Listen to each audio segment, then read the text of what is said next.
पुणे के केतन अग्रवाल हत्याकांड में अब तक का सबसे बड़ा खुलासा हुआ है।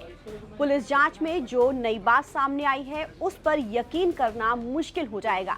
जी हां, पुलिस जांच में पता चला है कि केतन अग्रवाल की मंगेतर सिया गोयल ने 4 महीने पहले ही अपने बॉयफ्रेंड चेतन चौधरी से सीक्रेट शादी कर ली थी और इस रिश्ते को दोनों परिवारों से पूरी तरह से छिपाकर रखा गया था। ये बड़ा दावा आरोपियों के मोबाइल फोन की व्हाट्सएप चैट खंगालने पर मिले सबूतों के आधार पर किया जा रहा है।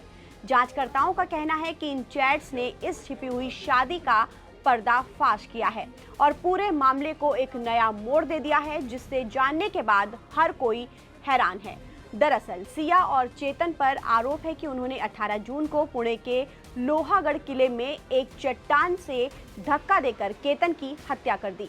केतन और सिया की शादी इसी साल नवंबर में उदयपुर में होने वाली थी। 25 साल के रियल एस्टेट कारोबारी केतन अग्रवाल की हत्या के केस में पुणे की एक अदालत ने सिया और उसके प्रेमी चेतन चौधरी को 14 दिन की न्यायिक हिरासत में रखा है। तो वहीं दूसरी ओर पुलिस अब और कड़ियों को जोड़ने में जुटी हुई है ताकि इस मामले को और पुख्ता किया जा सके। सिया और चेतन की सीक्रेट शादी को लेकर पुलिस सिया के कॉलेज के 2 दोस्तों से पूछताछ शुरू कर चुकी है, जिन्होंने कथित तौर पर इस सीक्रेट शादी के दस्तावेजों पर गवाह के तौर पर सिग्नेचर किए थे। अगर ये दावा सही साबित होता है तो ये जांच का सबसे अहम सबूत बन सकता है। इसके साथ ही पुलिस की टेक्निकल टीम में एक प्राइवेट इंस्टाग्राम अकाउंट से डिलीट की गई फोटो रिकवर करने की कोशिश कर रही है। दावा किया जा रहा है कि इन तस्वीरों में सिया और चेतन को एक दूसरे को शादी की माला पहने हुए दिखाया गया था। अगर ऐसी तस्वीरें बरामद होती है तो वो पुलिस के दावे को और भी ज्यादा मजबूत कर सकती है। पुलिस चौधरी के बैंक रिकॉर्ड की भी जांच कर रही है।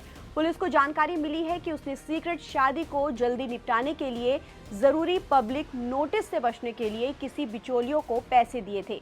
शुरुआत में जो मामला लव ट्रायंगल का लग रहा था, अब जांच के दौरान डिजिटल सबूत सामने आने के बाद उसने जांचकर्ताओं को भी हैरान कर दिया है।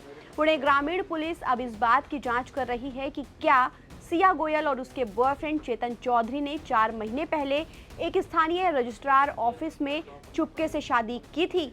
अगर शादी की थी तो स्पेशल मैरिज एक्ट के तहत कोई मैरिज सर्टिफिकेट है, ताकि ये पक्का हो सके कि उन्होंने सच में शादी की थी या नहीं। बता दें कि इस मामले में जांच के दौरान सिया गोयल का अपनी सहेली से किया गया एक स्नैपचैट भी सामने आया है, जिसमें उसने लिखा था कि केतन से मेरी शादी नहीं होने वाली है। ये मैसेज उसने मई में भेजा था, जो कि केतन की कथित हत्या से कुछ सप्ताह पहले का है। दरअसल सिया ने अपनी सहेली से नवंबर में उदयपुर में होने वाली अपनी शादी की टिकट बुकिंग के लिए अपनी दोस्त का आधार कार्ड भेजने को कहा था, लेकिन साथ में ये भी लिखा था कि शादी के टिकट के लिए अपने आधार कार्ड के दोनों ओर की फोटो भेज दो।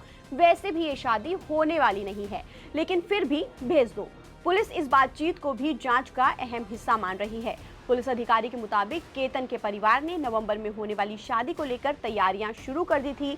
रिश्तेदारों की यात्रा का इंतजाम शुरू कर दिया था और इसके लिए गोयल परिवार से मेहमानों के नाम और आधार कार्ड की डिटेल भी मांगी थी। लेकिन किस्मत को कुछ और ही मंजूर था। किसने सोचा था कि जिस घर में शादी की सहनाइयां बजने वाली हैं, वहीं शादी से पहले मातम छा जाएगा। फिलहाल पुलिस हर पहलुओं की बारीकी से जांच कर रही है। WhatsApp chat, Snapchat, Instagram data, bank record और कथित विवाह से जुड़े दस्तावेजों को खंगाला जा रहा है। साथ ही ये पता लगाया जा रहा है कि क्या वास्तव में दोनों ने कानून के तहत विवाह किया था, और अगर किया था तो उसका वैध प्रमाण मौजूद है या फिर नहीं। पुलिस की जांच जारी है और आने वाले दिनों में इस मामले में और भी अहम खुलासे होने की संभावना जताई जा रही है। ताज़ा अपडेट के लिए आप बने रहिए नवभारत टाइम्स के साथ। नमस्कार।